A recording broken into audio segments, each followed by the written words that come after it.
Back to my rambles and learning points, lesson points. We both learn with the people we interact with, and also this is for entertainment purposes only. I've restarted it. The positioning not so good that was there before. That aside, I digress. Last time we talked about self-awareness, self-acceptance, self-love, and embrace of everything different with ourselves, everything unique with ourselves, and everything that we assume with ourselves, be it good or bad. More so, the normal good and bad, not the evil one. Yeah. So, yeah, love yourself. That was the point of it. Today, we are going to talk about trust. And that's mm, what's it's a tricky topic to talk about with anyone and everyone, because everyone has a different opinion. They say, oh, once the trust is broken, it cannot be rebuilt. I'm done. Then the next minute you're hearing they're in the same situation, and you're like, ah, yeah, I'll hold my tongue. Um, I, for once, I have been a person who does that time. I give people chances, a lot of chances, until when I'm those people that, yeah, I'll be lenient, and then when say I'm done with you, yeah, it's gonna take a lot to rebuild that relationship. Be it dating relationship, be it friendship, be it family too. I hold the same standard for everyone. I'll give you chances time and time again until I reach my optimum level, and I'll be like, okay, I gave you all the chances. You squandered them all, and you thought that I'll not do anything about it. And hmm, let's see now. I actually, it's not silent treatment. I just go quiet. No ghosting him. I'll acknowledge you whenever you reach out and whatever, but there's going to be boundaries set, and yeah. Um, Other than that, people refer to trust as like a glass. Once it's broken, it cannot be replaced. Then I remind people, for a glass, if you want to, if hey, whoo, the Kikuyu in me is coming out. If a glass breaks, you might choose to discard the glass pieces, the pieces that scatter all over, or you may choose to repurpose the pieces. Like here in Kenya, on for security purposes, they are used for on the brick wall fences, perimeter walls. They are used as they are mixed within cement, and then they can be used to stop intruders from entering the compound. Uh, right now, we're seeing a new generation repurposing broken glasses by making them as furniture. They can use them and make them tabletop. So you can repurpose. If that trust has been broken, you can repurpose that trust. You can decide, I discard you, or reuse or rebuild on that trust, uh, a new trust, or remake it into something totally different. Or you can also, if you have a kiln in your kiln furnace, hi, whoa, that's a long name. Hey, hello, welcome. In case of any comments about what's your intake about trust, you can comment below, and we can have a discussion about it. So if you have a kiln, as I was saying, if the glass is broken and you have a kiln furnace, you can reinvent the glass either to the same type of glass you wanted, or remake it to something totally different. That's a choice given. That's why we say some sayings don't go hand in hand. I'll say, even if you said it's fragile as a pot, there's a way to remake that pot. If you say it's fragile like water drained, uh, I'll remind you of evaporation and the cycle of rain and whatever. So, trust has been a controversial topic. It's not popular with anyone. Everyone says, once I'm done, I'm done. Or they just say, when it's broken in a relationship, it has been broken. But let's say, like we always say, uh, we never chose our family, we found ourselves there, except in marriage for people who are marrying, because we choose to be in that family through marriage. But for born into it, hello, Collins, welcome. Yes. So if you're born into it, you don't choose your relatives. And mind you, not all relatives will be in a good same wavelength with whatever you have going on or whatever you're doing. So yeah, there's always that push and pull between relatives and all that. I am fine. How's you, Collins? Um, so sometimes even relatives betray a lot. And most of the time when we discuss with my friends, there's always this thing that comes up, and I don't know if it's relatable to everyone. Uh, and here's the point. Cousins from when you have cousins from your mom's side, like children of the siblings of your mother, or and the cousins from your father's side, you behave differently with those sides. Welcome. So on your mother's side, most of the people I've talked to, they're mostly close with cousins from their mother's side. And I don't know how that happens, because you just see the unity. And then when you go to your father's side, it's stoic, like very strict, not enough freedom to be yourself. Because in your mother's side, you have that freedom, you have sleepovers, you have um, when you go to visit your grandparents, you like to sleep in the same room, have stories, have fun. But when you're on your father's side's cousins, everyone is just like, I came with my children, sit right here, don't move. And I thought that was only, no, and only few people. But when you talk with other people, it's like a common thing that when you go to interact with cousins from the paternal side is different from the maternal side. And I'm like, was there an unwritten rule that we all learned without knowing, that we find ourselves behaving the same way? And also, even the interaction between parents, you find K-Mats, yeah. So you also have that issue of, is it an issue really? But it's kind of weird having the paternal cousins and the maternal cousins interaction quite differently.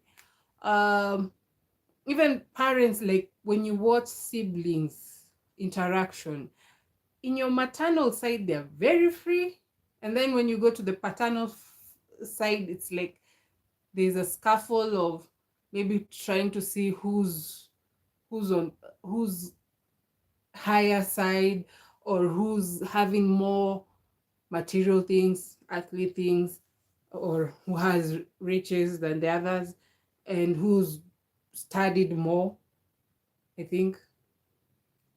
And the last time I was at my paternal side, ooh, Caribbean, ooh, I thought it was only in Kenya. um the paternal side, it was awkward, to say the least. Here's the thing. My father was the last, is the last born of the family, and he was the favorite child. And parents lie a lot saying they don't have a favorite child, but we see it. Like literally, you can see the favoritism in the family. Uh, my father was the one who had gone a lot in his education. Well, some of the siblings had already done that by themselves, but my father was the parents that did the pushing for his education further. And when we used to come to go visit, uh, it was obvious because my dad's brothers, both of them, he had two other brothers, uh, they had already built homes like homes around my grandparents' homes. That's how they're supposed to be. Like the boy child is supposed to have a home to go home to when they go visit their parents. And my father hadn't, I don't know, even now he has. I told you the last time I was there I was 12 years old, so that's a while back, but I want to go visit soon. When my sister finishes high school, we'll go. And he has not built a house, and the reason is he was promised my grandparents' house. So you can imagine the issues between the brothers. That aside, they have sisters. The sisters also know, have the is not tendency, but have also knowing that their father also favored them because they were the girls, the only two girls, and they think the house that will be left by their parents will be theirs. So you can imagine the tussle when you walk into the room and it's full of tension because of that. That's my dad's side. Now, on my mom's side, it's quite different because here's the thing. I said my father was the last born. My mom is the firstborn. But there's a big but. My grandfather, from my maternal grandfather, had three wives. And my grandmother, like my maternal grandmother, is the last wife. And my mom is the firstborn to the last wife. And all of her kids, they were born 8, have worked hard and bought land from themselves apart from their parents' land. Now you can see that's a different mood altogether. It's not bashing, but it's something that you just witness and you're like, ooh, huh. And then you look at the different sides of when they started. My mom's side was not well off in having a lot of houses or cars or whatever, but they had land. My grandfather just bought land and land and land. And he has left that his land should not be resold.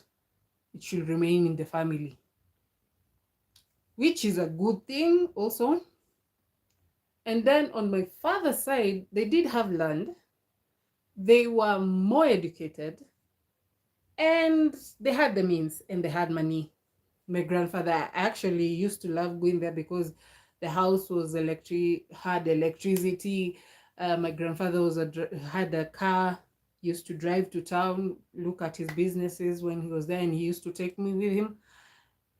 That was it was totally different backgrounds. Then later on, you're starting to see they were different, but some people had a more advanced, except you not see it tangibly. And I think also the different backgrounds also clashes in marriages. That's why people are told, like in our traditional in Kikuyu, we do have the marriage rituals before the final marriage, which never ends in Kikuyu. Sorry to say, it's actually Kikuyu ladies' dowry is the highest in Africa. Just throwing it out there. Because let me say the traditional things that happens. There's introduction. When the actually the introduction part can be chosen beforehand. There's two types of introduction. First introduction is the girl presents to the parents, this is the man I am in a relationship with, and he wants to come and visit you with his people. That's the first introduction. Um, then after that, during that first introduction, he might be told the things he's required to bring when he brings his people to know the home of where the future wife comes from. Then they come, they meet the parents. You may choose to have a big ceremony, or you may choose to have a small gathering of just the parents and the nuclear family. Then you can go now to also see the guys. And when they come, the parents to see the lady's house is, it's called kohadaivige, planting. That sounds so wrong. Planting of relation, like to declare that's a relationship. They have a relationship with that family now. Then you go visit the guy's house. It's called Konaitara. It is to see where the guy's abode, where he came from. The English is turning to run away. Where he comes from. Then after that, they have Rorashio, the one that is normally seen celebratory, where the guy also is tricked to see if he knows who his wife to be is, because she's covered up, and she's not only herself, she's covered up with other friends who have the same framework, so frame body, so that the guy, if he really knows the wife he wants to marry, he has to know the wife beforehand. If you're curious about that, you can research on Rorashio uh, ceremony. Then after Rorashio, we're not going back to the guys. No, that Rorashio, that's when all the things, the dowry requirements, when the parents came to visit, the dowry requirements, the things they bring is accepted if they accept it. Sometimes they don't. And also during that ratio ceremony of the covered of the brides, if the guy mistakes and chooses a maid lady who's not the wife to be, he has to pay a fine, either a full goat, which is hefty, every time he gets it wrong. And if he gets wrong, sometimes more than 3 times, his dowry might be rejected. So you can imagine, after all that effort, you might still not get the wife you wanted to marry. Anyway, that aside. Then after the Rurashio, there's, if you are going to have the white church wedding, there's bringing soda a day prior the wedding. The soda is the one that's going to be, sometimes they combine the things. When during Rurashio you bring the soda, depending how close the wedding is. If the wedding is like a week after, the sodas can be are the ones that are going to be used to be drunk during the reception of the wedding. If it's months, you can also store them and serve them during that wedding. Then after the wedding, you might think you're finished. That's a lie. There's still, if it was a traditional wedding, after Rorashio, if the dowry is accepted, there's also Wotinia Kierde, that is cutting the arm of a lamb, roasted goat arm meat. That's the cake of the traditional wedding. And if you're going to also do the church wedding, which somebody even told us it's more the same. It's like you're doing one in church and you're doing the traditional, and it's still recognized as marriage. And yeah, so I also have Masai roots. So Masai is different. There is just the dowry, bringing the cows, um, eh, the to signify the union. The lady is fed meat by the man, and the lady feeds the man uh, milk. Yes. So somehow similar. But now for the Kikuyu ones, it's cutting the goat's arm and sharing the meat, and then the meats are separated. They are the meat that's supposed to be eaten only by the maidens. It's a long process. Anyway, research on that. We were talking about trust. So before unions in marriages, that's why we're saying like it's only in marriage that we choose to be in that family. But other than that, when you are born into it, you don't choose to be in that family. You find yourself in it. Even adoption, you don't choose, they choose you. And in families, we have the craziest. Every family has a weird story in their family. It might not happen to you or not immediately to you, but somewhere along the line you'll hear maybe a brother or an that's why you hear that's why I find it funny when I hear about American history. You hear a cousin once removed, and I'm like, how are they removed and still be called back into the family?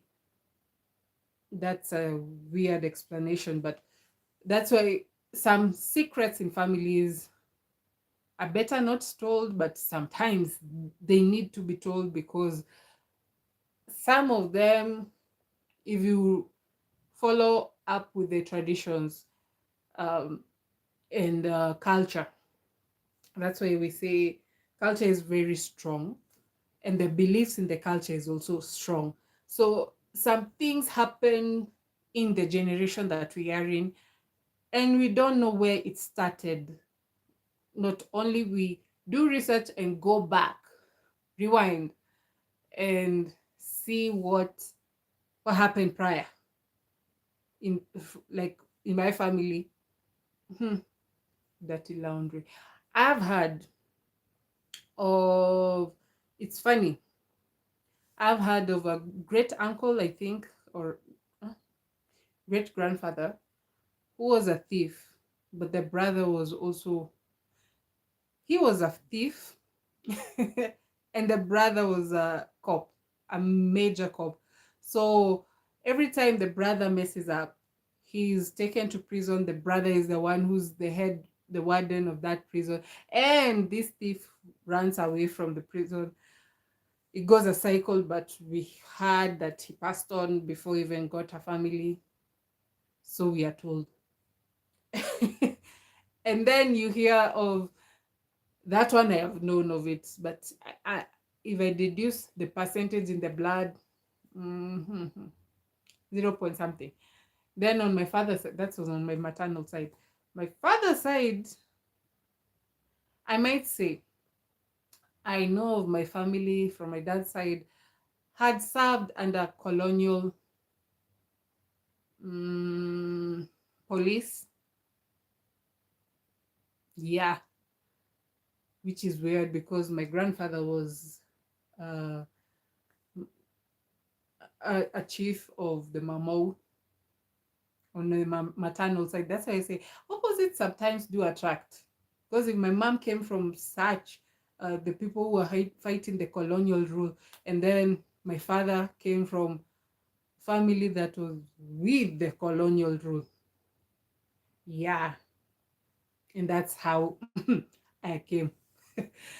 Anyway, so yeah, sometimes now on such things when you have that introduction, the first time you go and meet the family of the person you want to marry or want to continue your life with, and The first time, yes, they might hide their true nature. You might not uh, note that there's something weird that they do or something weird they have in their family. The first time, yeah, it's acceptable. It's just introduction. You'll not know what they're hiding. But keep on going, meeting them, interact with them, so that you can also see if you can also, because trust doesn't just happen to the person. And that's why you have people complaining, even in Reddit stories, that, oh, my sister-in-law did this, my mother-in-law did this. And yet you had seen those character developments happening, and you chose to, you said, oh, no, no, no, no, that's not gonna affect me.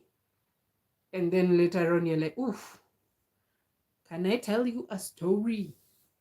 This, oof, yeah, it's a difficult situation. Same case as at workplaces. um be observant, be keen, just looking at how people work, just internalizing information for the first 6 months or so at work, not relationship. That's a different entity. uh, at work, 6 months just observing, doing, not stepping out of the line, doing what you're supposed to do, as you see the type of characters that you're having around you, because also you're a character. And you might decide not to expose the type of character you are, but sooner or later it will come out. Yeah. So, trust, I'll say, yes, people keep on misusing it, but trust is there. You might choose to remake it, remodel it, repurpose it, but that's a choice that you decide. It's a responsibility that you have if you're going to accept the changes, if it has not worked as what you wanted or anticipated it to be. But like I said, repurpose, remake, rebuild, or just build on what you've been given. Choice is yours. That's all for today. I came today early. Thanks all for those who commented, joined in, said hi, listened in, learned. And I see some people also through different cultures have the same experience. Like Kmat saying about the family, maternal and paternal cousins. Yeah, it's awkward. It's like we all learn from the same book, or history repeats itself. Um, yeah, that's all I had for today. Thank you. Bye. Until next Tuesday. Bye.